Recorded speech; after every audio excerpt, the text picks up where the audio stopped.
अर्जुन, एक young photographer, Rampur के एक सोते हुए से गांव में पहुंचा। वो यूनिक शॉट्स की तलाश में था। गांव वालों ने पहाड़ी पर एक भूतिया हवेली के बारे में बताया। क्यूरियस होकर अर्जुन ने इन्वेस्टिगेट करने का डिसाइड किया। जैसे ही वो हवेली के पास पहुंचा, एक अजीब सी बेचैनी उस पर छा गई। पेड़ों के बीच हवा ऐसे शोर मचा रही थी जैसे कोई फुसा फुसा रहा हो। माहौल भारी और डरावना हो गया। बिना डरे अर्जुन टूटी फूटी अचवे से अंदर गया। उसकी रीढ़ की हड्डी में एक ठंडक सी दौड़ गई। हवेली जैसे उस घुर रही थी। उसका खामोशी किसी भी आवाज से ज्यादा खतरनाक थी। अर्जुन ने पूरा दिन हवेली के वेरन कमरों को एक्सप्लोर करते हुए बिताया। शाम होते ही उसने मेन हॉल में अपना कमरा सेटअप किया। वो उस जगह की भूतिया सुंदरता को कैप्चर करना चाहता था। अचानक उसने एक खून जमा देने वाली चीख सुनी। ये खाली हलोन में गूंजी, जिससे उसकी रीढ़ की हड्डी में ठंडक दौड़ गई। उसका दिल जोर से धड़क रहा था जब वो आवाज का सोर्स ढूंढ रहा था। वो एक पुराने धूल भारे पियानो वाले कमरे में पहुंचा।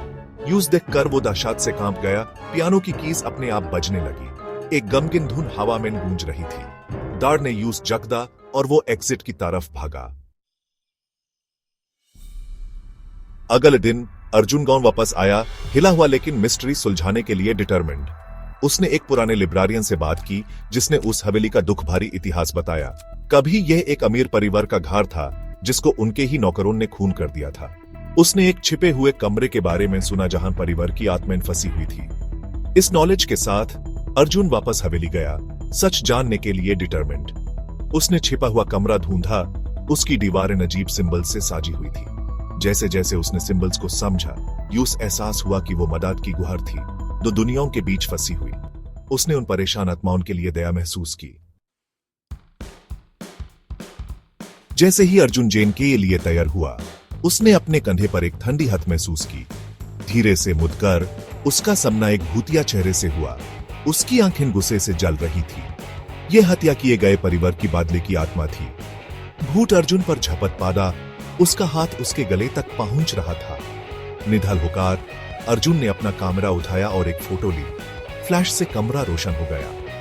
हैरानी की बात यह थी कि भूत ने एक चीख मरी और गायब हो गया। कैमरा ने उसकी इमेज कैप्चर कर ली थी। यूं से उसके दुनियावी बंधन से मुक्त कर दिया था। अर्जुन ने अनजाने में ही उन फंसी हुई आत्माओं को वो शांति दी जो वो चाहती थी।